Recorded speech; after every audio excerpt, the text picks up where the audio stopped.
La prensa es el dedo indicador de la ruta del progreso, declaró Víctor Hugo.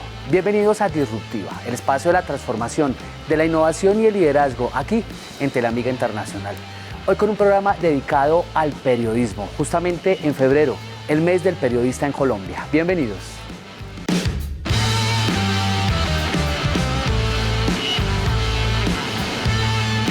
El Círculo de Periodistas de Bogotá exaltó a los comunicadores que durante varios años han trabajado por la construcción de un mejor país a partir del periodismo. Justamente hablamos con su presidente, Víctor Hugo Lucero.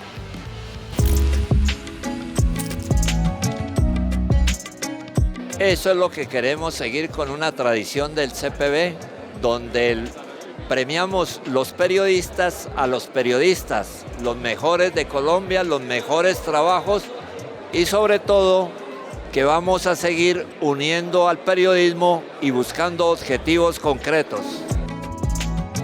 Es difícil y por ello nosotros hemos emprendido la tarea de capacitar a la gente para que puedan utilizar herramientas como la inteligencia artificial, porque si no lo hacemos, indudablemente el periodismo tiende a desaparecer.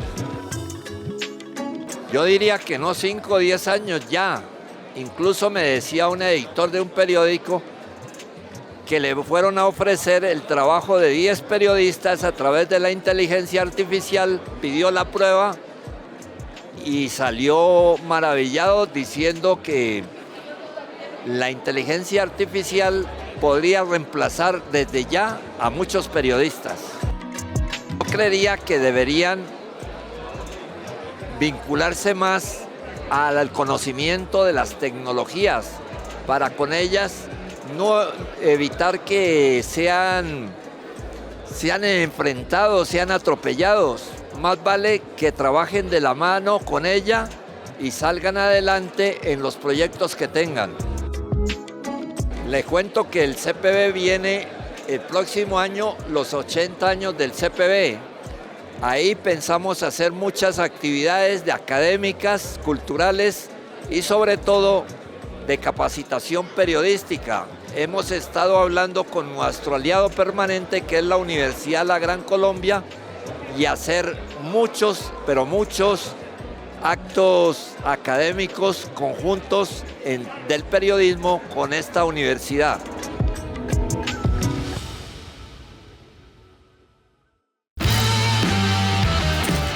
Gabriel García Márquez reconocía en el periodismo el poder de cambiar algo todos los días.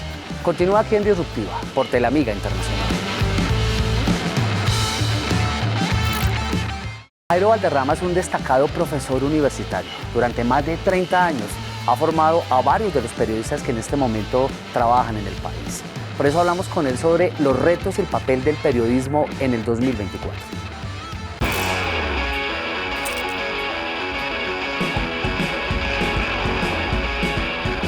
Antes había investigación, el periodista tenía en cuenta esas famosas Ws, dónde suceden los hechos, cuándo, quiénes participan de los hechos, por qué suceden los hechos. Se tenía en cuenta el contexto. Hoy parece ser que las únicas fuentes de información para la mayor parte de los colegas proceden de las redes sociales y eso preocupa. No porque allí se mienta todo el tiempo, pero tampoco hay verificación constante de la información que allí se publica. El periodista debe contrastar fuentes y en las redes sociales es difícil hallar ese contraste. Aparte de ello, como la libertad de prensa, por supuesto, está permitida y que siga rigiendo, toda la gente escribe, toda la gente opina y toda la gente tiene derecho a opinar. Pero siempre deben tener en cuenta que no toda opinión es valedera, es valiosa, sobre todo cuando está apoyada en argumentos sin solidez, en especulaciones solamente. Hoy en día, al parecer, la tecnología está induciendo a los nuevos comunicadores y periodistas a cultivar el facilismo. Y eso, la verdad, no es periodismo. Y bueno, ahora la mayor parte de las fuentes de información de las audiencias proceden de las redes sociales. Y ahí hay una multiplicidad de géneros. Claro, ahora se maneja el audio, el sonido, la música, la imagen estática, el video, todo junto, pero no hay una definición precisa como se consideraba hace algunos años. Ahora hay una fusión de opinión y de noticia y las audiencias no saben si lo que se dice es el punto de vista de un periodista o es el hecho mismo, el acontecimiento, lo fáctico, ¿no? Como se entiende. Con esto de la inteligencia artificial es preocupante. Los textos ahora resultan impecables. Eso ya demuestra que no son producto de un ser humano, porque los seres humanos no somos perfectos. Tenemos criterio, tenemos emociones y la inteligencia artificial no la tiene. Una gran dosis de periodismo debe incluir también la emoción y eso no lo tiene la inteligencia artificial. Y aparte de ello, porque los nuevos comunicadores no leen, no construyen, no acuden a los puntos de vista que nos dejaron los grandes sabios de la humanidad. Y como dijo un gran maestro mío, hay que trepar a los hombros de los gigantes, es decir, de los sabios. Esa figura significa que podemos ver más lejos y desde más arriba al trepar a los hombros de los gigantes. Y mientras no estudiemos a los grandes pensadores de la humanidad, bueno, el criterio va disminuyendo.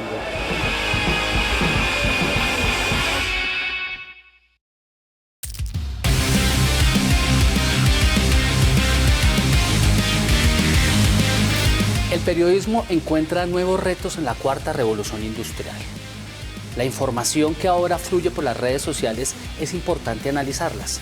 Por eso el periodismo de datos toma fuerza en un momento tan coyuntural y se convierte en un arma importante para las fake news.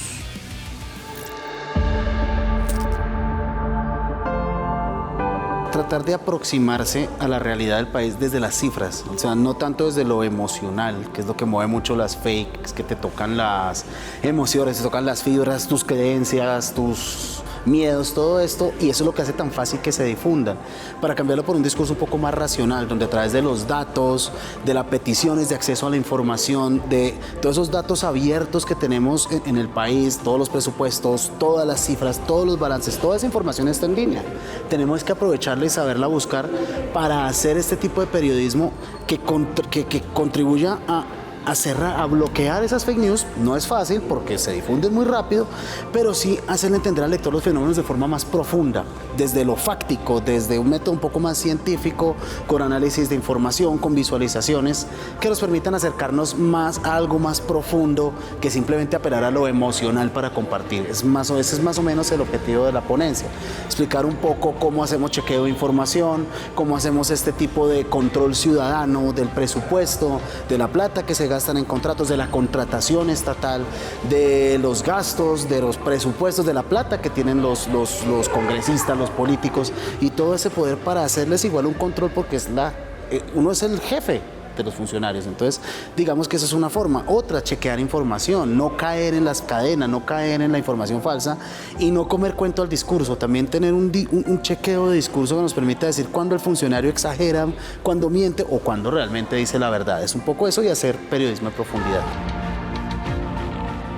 Además de haber que llaman bodegas, además de haber gente interesada en generar un discurso de odio, de desinformación, que es muy rápidamente difundible, tiene una base y es un elemento de apelar mucho a la emoción, apelar a esos valores que tú tienes, sean los que sean, apelar a tus creencias sociales, tus creencias políticas, religiosas, y apelar a eso con información que te va a mover, mentirosa, con información casi que extremista que te obliga a compartirla porque te indigna.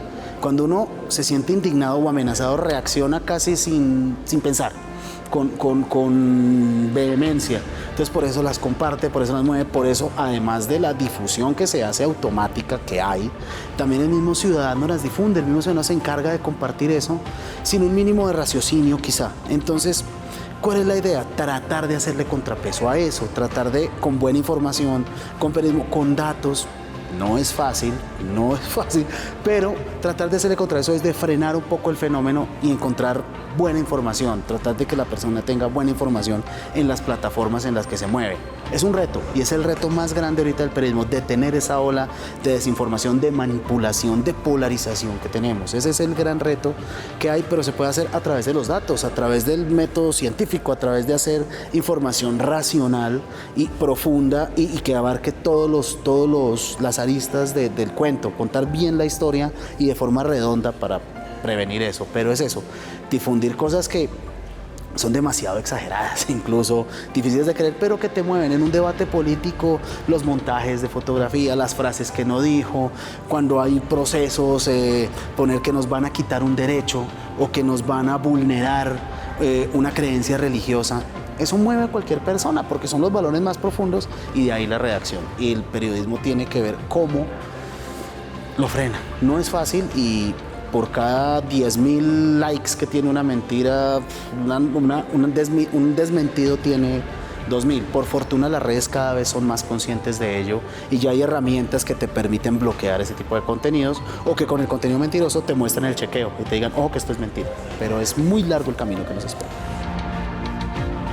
De hecho, el tema de las leyes en redes, sobre todo en redes sociales, es muy difuso. O sea, eso todavía está en permanente construcción. Pero aquí en Colombia hay un arma muy importante, que es la ley de acceso a la información, en la que todos tenemos derecho a pedir información veraz, todos tenemos derecho a pedir control a nuestros funcionarios, a nuestras entidades. Y los periodistas tenemos que saberlo usar, saber cómo la pedimos, qué tipo de cuentas rendimos o pedimos rendir a nuestros funcionarios, a quienes nos gobiernan o a las entidades o a los institutos que manejan los servicios públicos, los servicios de salud, porque finalmente todo eso afecta la calidad de vida del país. Entonces, en la medida en que sepamos usar esas leyes como la ley de acceso a la información, sepamos cómo hacer una petición de acceso, cómo reclamar esa información para tener datos más veraces, pues es una herramienta fundamental. Si uno la sabe manejar, tiene gran parte del partido ganado. Pero, por supuesto, luego viene otro tipo de procesos. Pero siempre uno tiene que estar de la mano con esas normas. Importantísimo para los periodistas conocer el funcionamiento del Estado. Saber dónde busco información, saber cómo funciona por lo menos, para qué es la presidencia, para qué son los ministerios, los departamentos administrativos, el Congreso, que tanto palo le da, pero el día en que se acabe el Congreso la democracia se acaba. Entonces, saber para qué son las altas cortes, para qué es el equilibrio de poderes. Un poco en el periodismo a veces se descuida eso y se cometen muchos errores porque se viola el proceso, en fin, se hacen una cantidad de errores, se cometen imprecisiones que dan al traste con la información. Y esa información, cuando nos equivocamos, nos quita credibilidad. Y el único activo que tiene un periodista es ese, la credibilidad. Cuando lo pierde, retírese. Había ahorita una charla, por ejemplo, sobre derechos de autor en las redes, que eso es una vaina que uno no maneja. Y como creador de contenido uno puede cometer errores de bajarse una foto y termina sometido a una demanda grandísima, o hasta dónde llega la privacidad, hasta dónde llega todo ese tipo de cosas. Este tipo de espacios de reflexión son muy importantes, más en la academia, donde está el periodismo nuevo, muy digital, muy movido en redes, los muchachos ahora son muy hábiles en ese tema, pero además si les ponemos ese piso legal, ese piso académico, pues digamos que vamos a generar unos profesionales más sólidos y un periodismo más ético, más profesional, más profundo. Entonces a mí estos espacios me encantan y en la medida en que uno pueda venir y le dé el tiempo, pues aquí estaremos.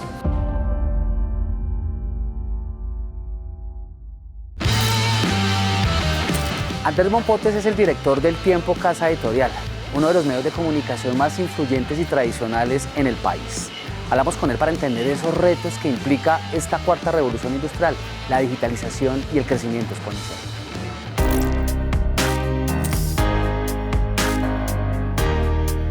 El periodismo de calidad debe ser siempre el mismo, no importa el formato, no importa si es en digital, no importa si se ayuda hoy de inteligencia artificial. Lo importante es conservar los valores y el periodismo sabe adaptarse. ¿Para qué? Para servirle a la gente. Irá a cambiar en que tendremos más herramientas tecnológicas para hacer nuestro trabajo. Pero lo más importante es que nada puede hacer retroceder la esencia del periodismo del ser humano. Ese que se conecta con la audiencia, que entiende las necesidades del público, que sabe que el periodismo es una misión que tiene que ver con las personas. Y en eso uno se puede ayudar de tecnología, tendremos nuevas herramientas, habrá unos avances gigantescos, pero nunca debe dejar de ser una misión de profesión para el ser humano. Ahora se necesita entender de más herramientas, ahora se necesita ser más hábil en el medio digital, ahora es necesario que el periodista sepa muchas cosas, sepa hacer televisión, sepa hacer podcast, sepa hacer una infografía digital. Tiene que tener versatilidad tecnológica, pero eso funciona solo si uno conoce las bases del buen periodismo. Buscar la verdad, verificar, contrastar, hacer interpretación de los hechos, ayudarle a la gente a entender. Eso, cuando se conecta el mejor periodismo con la mejor tecnología, es la mejor fórmula.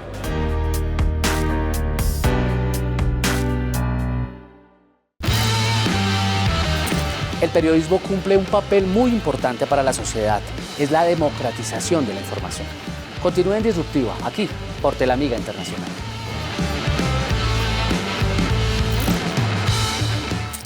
Fernando Barrero Chávez es un reconocido periodista, director de Cultura, Relaciones Públicas y Medios de Cafam. Él nos habla sobre el periodismo, cómo se ha transformado en los últimos años y cómo es necesario entender esas nuevas dinámicas que se construyen desde la óptica digital.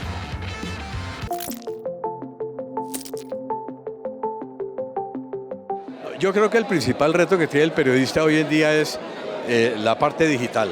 El periodista que no esté formado en lo digital, en el manejo de redes, que no sepa afrontar ese peligro tan grande que es la inteligencia artificial, es un periodista que está en peligro. Pero por fortuna tenemos facultades de comunicación social muy robustas que están formando periodistas integrales, que los están formando en interdisciplinaridad, que tienen que tener parte de lo que es el estadio de la comunicación y que tienen que, repito, afrontar el tema del periodismo digital. Yo no le tengo miedo a las redes sociales siempre y cuando estén manejadas por periodistas. Lo peligroso es cuando están manejadas por cualquiera que se sienta periodista y que suba a la red lo que quiera. Para eso están los periodistas formados que contrarresten precisamente esas malas noticias y esa desinformación.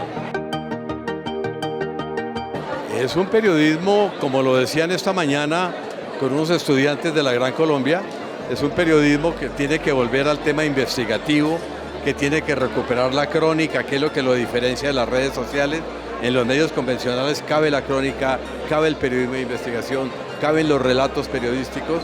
La noticia informativa de pronto va quedando de lado y los periodistas, los medios del futuro, los tradicionales, van a tener que especializarse mucho más de lo que están especializados hoy. El periodismo de información está llamado a ser relevado por un periodismo de investigación, por un periodismo de crónica, por un periodismo de relato. Hubo programas que fueron disruptivos sin duda alguna. A mí me gustó mucho, por ejemplo, el de Roberto Pombo, un programa nuevo, distinto, que rompió todo el tema que tiene que ver con la radio. El de Vicky Dávila, en medio del contraste que significa Vicky Dávila, ella está haciendo un periodismo donde combina opinión con periodismo, ella titula con opinión. Eso me parece bien desde el punto de vista de la libertad de expresión que hay. Hay quienes dicen que una cosa es opinar y otra cosa es informar. Vicky suma las dos cosas. Lo de caricatura me pareció espectacular. Es un reconocimiento, creo yo, hoy a las nuevas narrativas, como usted acertadamente lo dice.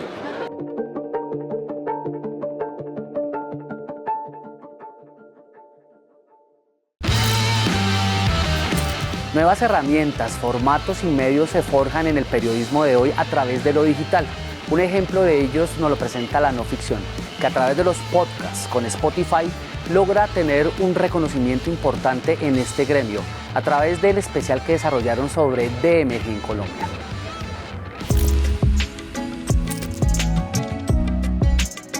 Eso fue hace ya como 1 año y medio que queríamos hacer en la no ficción una serie larga, hacer un trabajo periodístico de largo aliento y ya como rebuscando cuáles temas queríamos tocar, nos encontramos con DMG, pues que todos conocemos en Colombia, pero no había un trabajo periodístico al respecto de largo aliento, nunca supimos de dónde había surgido DMG, qué pasó DMG y qué significó DMG para el país.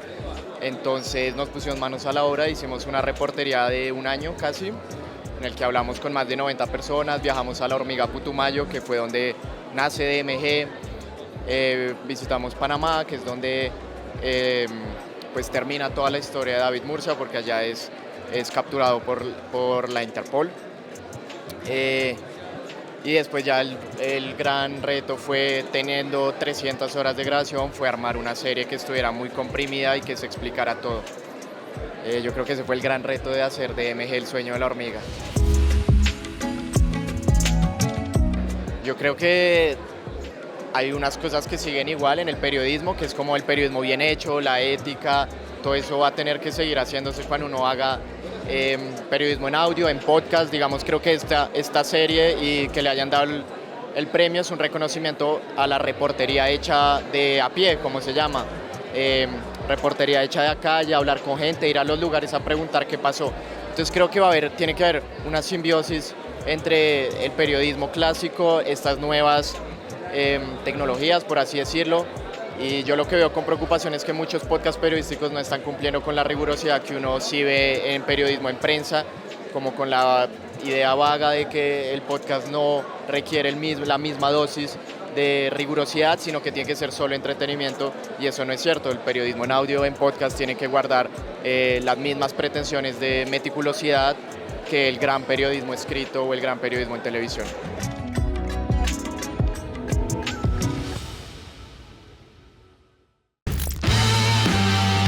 Hemos llegado al final de otro capítulo de Disruptiva. Gracias por estar con nosotros. Nos volveremos a ver dentro de 8 días con más temas relacionados con la transformación, con la innovación y con el liderazgo. Hasta entonces.